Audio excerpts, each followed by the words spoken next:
Dedik ki, deməli bayaq plastik mübadilə sintez reaksiyalara aid idi, amma energetik mübadilə isə parçalanma reaksiyası aiddir. Deməli, energetik mübadilə əsasən baş verirdi mitoxondriyada. Bilirik ki, mitoxondriya iki membranlı orqanoiddir. Onun daxili membranında qırışlardan ibarət idi və bu qırışlara da deyirdilər kristlər. Krist sözünün mənası pipik, çıxıntı deməkdir.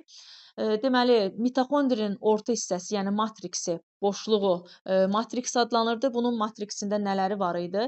DNT-si, RNT-si, ribosomu var idi. DNT-si olduğuna görə də iki membranlı orqanoidlər özlərini sintez eləyə bilirdilər. Yəni ikiləşə bilirdilər. Sadəcə olaraq DNT-ləri olduğuna görə. İndi biz niyə mitoxondriyadan danışdıq? Çünki enerji mübadiləsi mitoxondriyada baş verəcək. Enerji mübadiləsi əsasən 3 mərhələdən ibarətdir. Bunlar hansı mərhələdir? Demək, birinci mərhələyə deyirik hazırlıq. İkinci mərhələmiz adlanır qlikoliz. Qlikoliz və yaxud da ki, digər adlarını da yazın. Bax, qlikoliz, oksigensiz, sonra natamam, digər adı şirin parçalanma. Bax, bunlar hamısı ikinci mərhələnin adlarıdır. Üçüncü mərhələ isə adlanırdı oksigenli mərhələ. Deməli, energetik mübadilənin 3 dənə mərhələsi oldu. Hazırlıq, qlikoliz və oksigenli mərhələ. İndi birinci başlayaq hazırlıq mərhələ haqqında qısa şəkildə məlumat verək. Hazırlıq mərhələsi gedirdi bizim həzm orqanlarımızda. Yəni, məsələn üçün, qidanı çeynədim, uddum, dişlərim xırdaladı, getdi mədəyə, mədədə müxtəlif fermentlərin təsirindən parçalandı. Məsələn, süd zülalı süd yağına və yaxud da keçdi bağırsağa, digər qidalı maddələr də parçalandı. Beləliklə də deməli, keçdi bizim hüceyrəmizə. Bax, bura qədər olan hissə, həzm orqanlarında gedən hissə adlandı bizim hazırlıq mərhələsi. İkinci mərhələ isə adlanır qlikoliz. Qlikoliz mərhələsi deməli gedir sitoplazmada. Hüceyrənin sitoplazmasında gedir. Buna anaerob, qlikoliz, natamam, oksigensiz, yəni bütün bu parçalanmaların hamısının adı oksigensiz mərhələ deməkdir onsuz da. Sadəcə olaraq deyirəm ki, yəni birdən düşsə biləsiz nə deməkdir. Demək, bunlar hamısı adlanacaq qlikoliz mərhələsi və dedik ki, hüceyrənin sitoplazmasında baş verir. Bu zaman nə olur? Bizim demək qidanın tərkibində qəbul elədiyimiz qlikoza, yəni C6H12O6 əvvəlcə piroizm turşusuna, yəni bax belə deyim də 2 mol piroizm turşusuna parçalanır. Ondan sonra bu piroizm turşusu parçalanır süd turşusuna. Yəni tabii biz piroizm turşusunu yazmırıq. Çünki reaksiyada bizə lazım deyil. Ona görə də mən burada qeyd edib də sizin başınızı yormaq istəmirəm. Ona görə birbaşa elə reaksiyamızı yazaq. Qlikoza üzərinə gəlirik 2 mol ADF. Bu oksigensiz mərhələdir. Bura yazım oksigensiz, yəni qlikoliz mərhələnin reaksiyasıdır. 2 mol ADF, üzərinə gəlirəm 2 mol H3PO4. Buradan alınacaq nə? Bax, buradan müəllimə alınacaq, altından yazıram ki, görünsün yaxşı. Demək, C3H6O3 üstə gələk 2 mol ATF, yəni görürsüz, ADF ilə fosfat turşusu birləşibdirsə, ATF yaranmalıdır. 2 mol ATF və ATF də yarananda su ayrıldığına görə yazıram 2 mol da su. Deməli, bu oldu bizim oksigensiz mərhələnin reaksiyası. Yəni, C6H12O6-nın üzərinə gəldim 2 ADF, 2 mol fosfat turşusu. Buradan alındı 2 mol süd turşusu, 2 mol ATF, 2 mol da su. Hamısının demək, əmsalı oldu 2. Amma bu zaman 200 kilojoulda enerji ayrılır. Bu 200 kilojoul enerjinin deməli 80 kilojoulu, yəni 40%-i ATF şəklində toplanır. 120 kilojoulu isə, yəni 60%-i enerji şəklində itir, istilik şəklində daha doğrusu itir. Bax, bununla bağlı məsələlərimiz çoxdur. Ona görə də bu hissə yadınızda qalsın. Demək, 200 kilojoul enerji ayrıldı oksigensiz mərhələ zamanı. Bunun 80 kilojoulu, yəni 40%-i ATF formasında toplandı. 120 kilojoul isə 60% isə istilik şəklində itdi. Demək, bəzi canlılarda, məsələn, göbələklərdə, bitki hüceyrələrində qlikoza bu oksigensiz mərhələdə, yəni bax burada süd turşusuna parçalanmırdı, etil spirtinə parçalanırdı. Yəni C2H5OH yaradırdı. Bu da yəni bütün hamısına aid deyil. Məsələn, maya göbələyi xəmirə vurduğumuz droji nəzərdə tuturuq da, görürsüz, droj vuranda xəmir həm iyi gəlir, həm də belə qabarcıqları yaranır. Bu onu göstərir ki, həminki iyi spirtdir, o qabarcıqlarda karbon qazı da ayrılıbdır. Yəni müxtəlif canlılar qlikozanı müxtəlif formada parçalaya bilərlər. Bu oldu bizim oksigensiz mərhələmiz. İndi keçək əsas mərhələ olan oksigenliyə. Deməli, oksigenli mərhələdə bu süd turşusu ki yaranmışdı. Həmin süd turşusu, yəni bu qlikolizin bir tərəfdən belə deyək də davamıdır. Və bu proses oksigenli mərhələ sırf gedir mitoxondriyada. Bayaq mitoxondriyadan ona görə danışdıq biz. Çünki bu proses mitoxondriyada gedəcəkdi. Deməli bu mitoxondriyada gedəndə nə olacaq? Bax müəllimə, 2 mol süd turşusu ki yaranmamışdı. Həminki 2 mol süd turşusu bu reaksiyaları yazıram, sizə lazım deyil. Ən sonda olan reaksiyalar, yəni əsas reaksiyalar yadınızda qalsın da. Bax 2 mol süd turşusunun üzərinə gəlirəm su.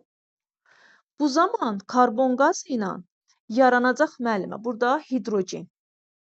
Hidrogenin qabağına 24 yazın, çünki 24 dənə hidrogen bizə lazımdır. Deməli, reaksiyamı düzəldim. 6 molekul, 6, 6, aha. Deməli, süd turşusu su ilə reaksiyaya girəcək. Süd turşusu bizim orqanizmimizdə artıq parçalanıbdır, qlikoza olubdur süd turşusu. Elə orqanizmdə olan su ilə reaksiyaya girir. Bu zaman karbon qazı və hidrogen yaranır.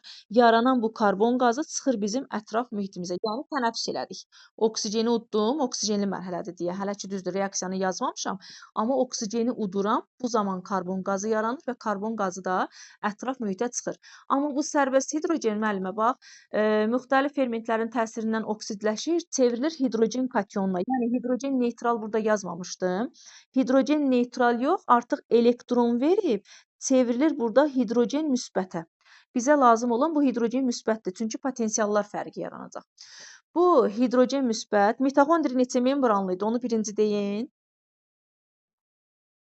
Bəli, baxın, yenə eynən fotosintezdəki kimi burada da 2 dənə membranı çəkdim. Fotosintezdə demişdik ki, bu hidrogenlər düzülmüşdü harda? Daxili membranın daxilində. Energetikdə yaranan bu hidrogenlər düzüləcək daxili membranın xaricində. Bax, bu hissədə düzəcəm bunları. Düzüləcəklər daxili membranın xaricində müsbət yükləməyə gətirəcəklər. Tənəffüs prosesində də bilirik ki, xaricdən biz orqanizmimizə, yəni oksigen daxil olur.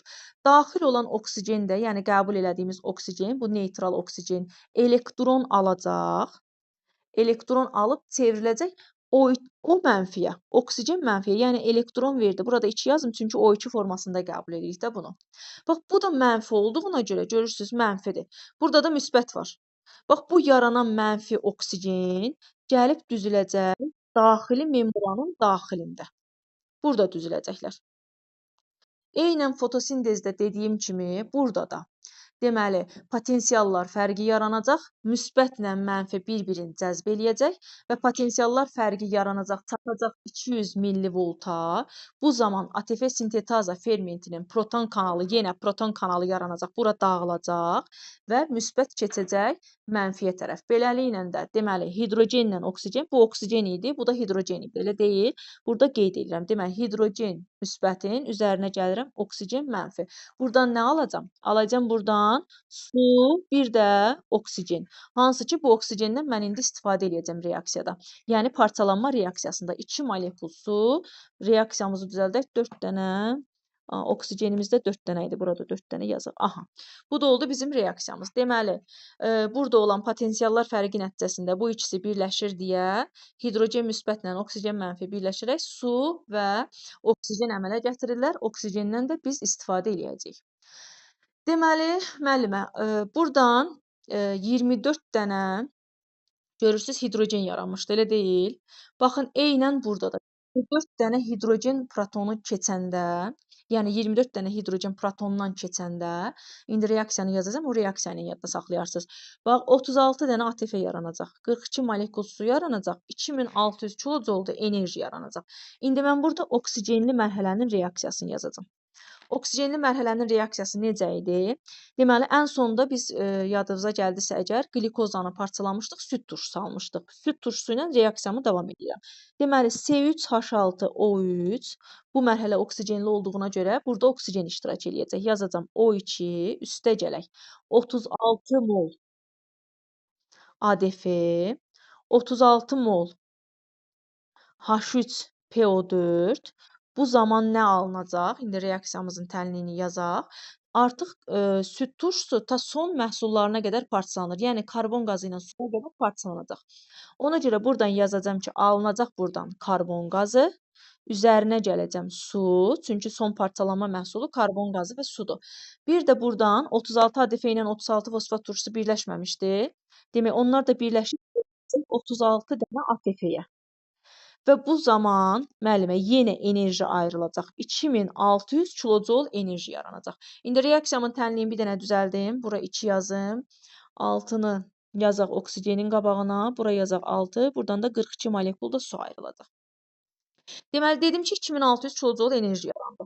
Bu 2600 kilojul enerjinin də 1440 kilojulu ATF şəklində toplanacaq. Yəni nə qədəsi?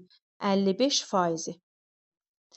1160 kilojoul isə istilik şəklində itir. Yəni neçə faizi? 45%. 45%. Demək, bu da oldu mənim oksigenli mərhələm. İndi bir dənə sizin yadınızda nə qalır? Demək, 24 dənə hidrogen kationu, deməli, ATF sintetaza ferment kanalına, yəni proton kanalından keçəndə alınır burdan 36 mol ATF, bir də 42 molekul su. 42 molekul su və 2600 kilojul enerji. Bax, bu yadınızda qalsın. Testdə bunlar tez-tez düşür. 24 dənə hidrogen protonu keçəndə 36 ATF, 42 molekul su və 2600 kilojolda enerji ayrılır. İndi bir də biz ümumi tənlik yazaq müəllimə. Ümumi tənlik nə deməkdir? Ümumi tənlik odur ki, oksigensiz və oksigenli mərhələni birləşdirəcəyəm. İndi gəlin oksigensiz və oksigenli mərhələni birləşdirək. Yəni qlikoza ilə başlayacağam, belə deyim. Qlikoza ilə başlayaq. Məsələn, nə yazaq? C6, H12, O6 belə başlamışdıq da, elə deyil. Birinci oksigensiz mərhələni. Üzərinə gələcəm. Artıq 2 reaksiyanı birləşdirdiyimə görə yazıram. Üzərinə gəlirəm 6 molekul oksigen. Sonra baxın 2 molekul ADF oksigensizdə idi. 36-sı da oksigenlidə idi. Bu ikisini ümumiləşdirəndə alınırdı 38 ADF. 38 mol ADF, üzərinə gəlirəm 38 dənə də fosfat turşusu. Çünki buradan ATF almalıyam. Reaksiyamın tənliyinin sonunda isə, indi burada da qeyd eləyək, nə aldıq? Son parçalanma məhsulu kimi karbon qazı. Bax, 38 ADF ilə görürsünüz 38 fosfat turşusu giribdir. Ona görə də burada yazacağam 38 ATF. Əgər xatırlayırsınızsa, birinci oksigensiz mərhələdə 2 molekul su ayrılmışdı, oksigenlidə isə 42 molekul. Bu ikisini də hesablayanda gəlib olurdu 40 molekul su. Bu zaman demək, ayrılan enerjini də qeyd eləyək. Oksigensizdə 200 kilojouludur, oksigenlidə də 2600. Bu ikisini də cəmləsək olacaq 2800 joule enerji. İndi əgər soruşsa ki, ümumi nə qədər ATV şəklində enerji toplanıb, nə qədəsi də itibdir, mən onda deyərəm ki, yəni ayrılan, məsələn üçün, oksigensiz mərhələdə dedik ki, 80 kilojoulu, oksigenli isə 1440 kilojoul enerji toplanırdı. 1440 ilə də o 80-i toplayanda gəlir burada eləyir 1520. Deməli, 1520 kilojoul enerji ATV şəklində toplanır. İndi 2800-dən də bu 1520-ni çıxanda buradan da alınırdı 1280. Bu 1280-i də deməli itir. Enerji şəklində itir. Bu oldu mənim ümumi reaksiyam. Baxın, qlikoza 6 molekul oksigen, 38 ADF, 38 fosfat turşusu və sonda nə yaratdım? Karbon qazı 6 molekul karbon qazı, 38 ATF, 44 molekul su, ümumi tənlikdir deyə 2800 kilojoul enerji. Bu zamanda enerjinin 1520 kilojoulu ATF şəklində toplandı.